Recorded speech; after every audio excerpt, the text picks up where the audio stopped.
sofrimento e a morte não servem como perdão de pecados. Introdução. O sofrimento de Israel é frequentemente mal interpretado fora do contexto do Tanakh.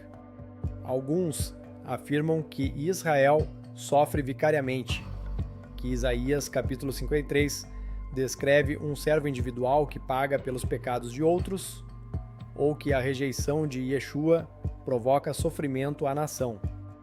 Tais afirmações ignoram o contexto histórico, poético e legal do Tanakh, assim como a responsabilidade individual e coletiva que a Torá estabelece. Recentemente, opositores têm argumentado que Isaías capítulo 52 a 53 fala de dois servos distintos, Israel como povo e Yeshua como indivíduo vicário. Esta interpretação não encontra suporte nos textos originais e contradiz a Torá e os profetas.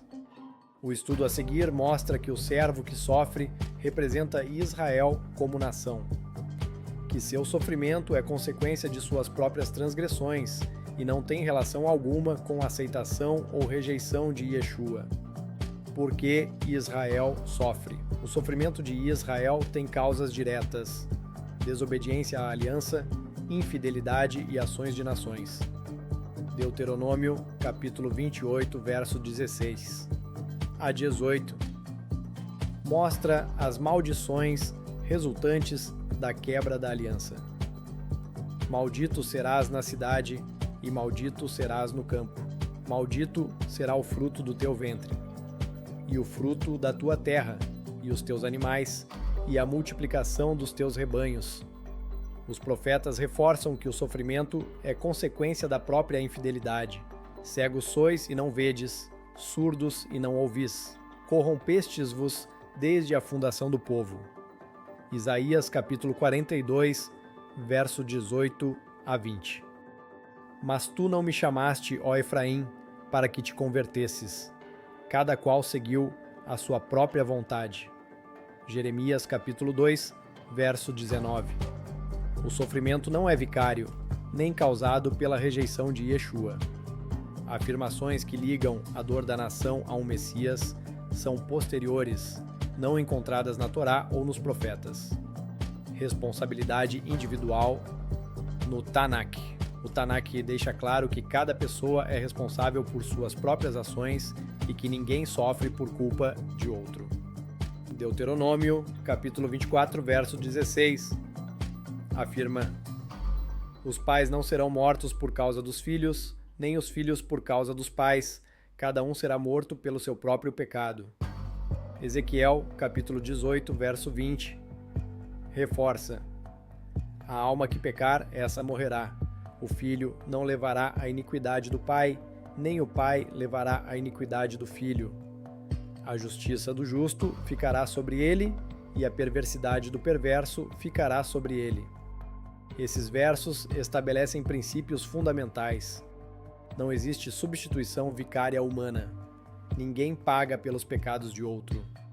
O sofrimento de Israel não é expiação pelos outros nem pelo mundo, mas consequência de suas próprias ações e da fidelidade ou infidelidade à aliança com o Eterno. Refuta o argumento dos dois servos. Não há base no Tanakh para um indivíduo sofrer pelos outros. O serviço de Israel, como serviço poético. A linguagem poética do Tanakh frequentemente usa o singular para coletivos. Em Isaías, capítulo 53, termos como Hu, ele, Nafsho, sua alma, Shaburatu, sua ferida, representam Israel de forma poética, não um indivíduo que sofre vicariamente. Isaías, capítulo 49, versos 5 a 6 e capítulo 42, versos 6 a 7, mostram que Israel é chamado para ser luz das nações e restaurar suas tribos. Um remanescente fiel dentro de Israel não poderia cumprir essa missão sozinho, mostrando que o servo se refere à nação, não a um indivíduo separado. Israel, cumprindo sua missão de ser luz para as nações. Israel cumpre a missão de ser luz para as nações, vivendo segundo os padrões de justiça, santidade e aliança estabelecidos pelo Eterno. Ao seguir a Torá, o povo torna-se exemplo moral e espiritual, demonstrando a justiça e o caráter do Eterno. Em Isaías capítulo 42, versos 6 a 7, o Eterno diz: Eu, o Eterno, te chamei em justiça e te tomei pela mão. Te guardarei e te farei aliança para o povo, luz para as nações, para abrir os olhos aos cegos, para tirar do cárcere os presos e os que habitam em trevas da prisão. Em Isaías, capítulo 49, verso 6. Não é coisa pequena que sejas meu servo para restaurar as tribos de Jacó e trazer os preservados de Israel. Eu também te dei por luz das nações, para que a minha salvação alcance até os confins da terra.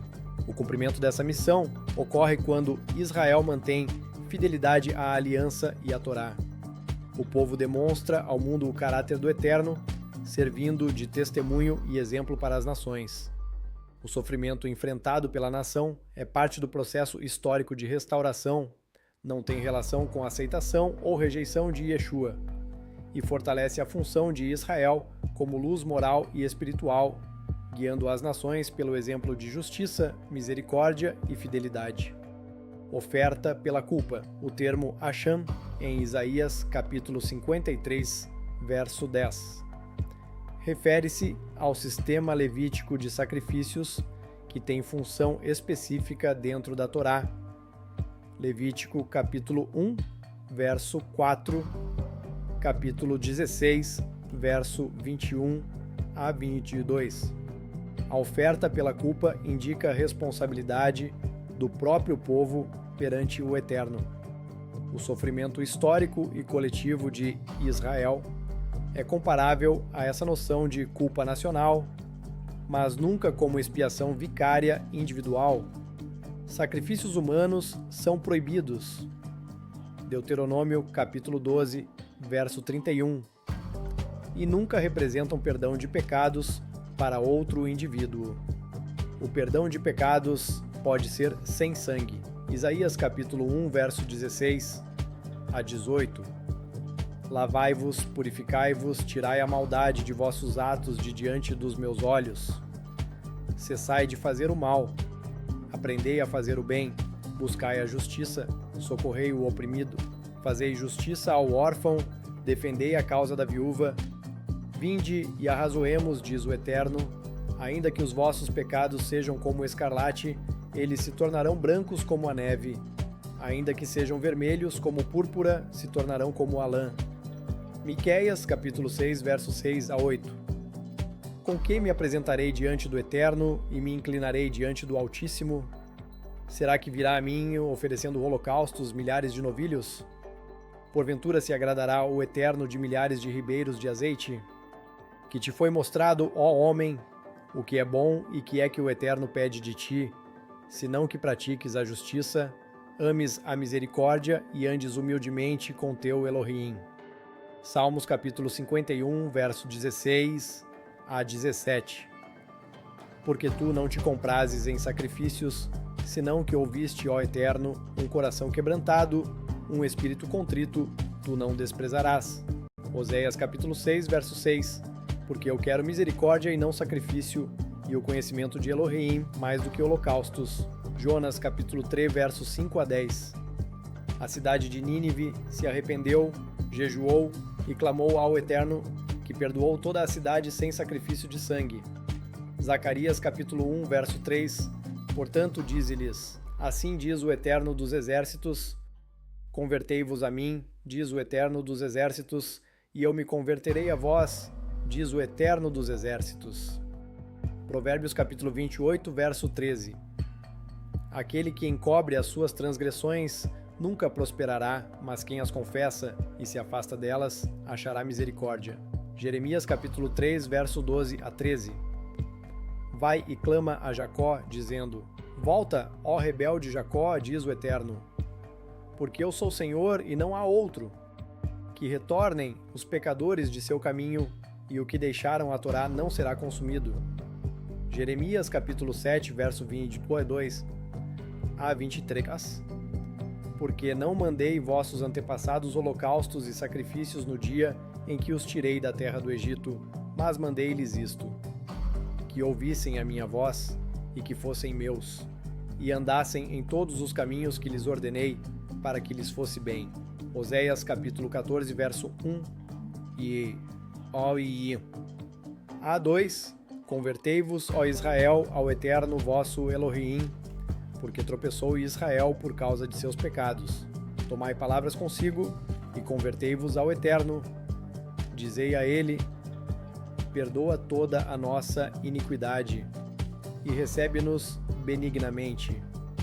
Ofereçamos a palavra de nossos lábios em lugar de holocaustos. Salmos capítulo 34, verso 18 a 19. O Eterno está perto dos que têm o coração quebrantado e salva os contritos de espírito. Muitas são as aflições do justo, mas o Eterno o livra de todas. Há argumentos que não se sustentam. A alegação de dois servos ignora a poética do Tanakh e o contexto histórico. Singularidade em Isaías, capítulo 53, é poética, representando a nação de Israel. O sofrimento da nação é consequência da própria desobediência e das ações das nações, nunca da rejeição de Yeshua. A morte de um homem não pode expiar os pecados de toda a humanidade. Conclusão: o sofrimento e a morte de Israel são consequências diretas de sua própria infidelidade e das ações das nações. Cada alma é responsável perante o Eterno. O servo poético de Isaías capítulo 53 representa Israel como nação, não um indivíduo ou pagador de pecados. A substituição levítica é limitada e nunca vicária universalmente. Aceitação ou rejeição de Yeshua não influencia o sofrimento do povo, e não existe mandamento do Eterno de reconhecer o Messias.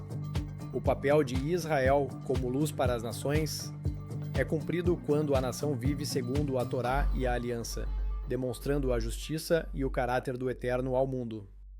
O sofrimento histórico é parte desse processo de restauração, aprendizado e fidelidade, não expiação vicária. O perdão de pecados é alcançado pelo arrependimento, confissão, justiça e fidelidade à aliança, sem sangue, sem necessidade de oferta vicária ou sacrifício humano. Portanto, qualquer argumento que proponha sofrimento vicário, expiação universal ou obrigação de aceitar Yeshua não se sustenta à luz do Tanakh. O servo poético de Isaías representa a coletividade de Israel.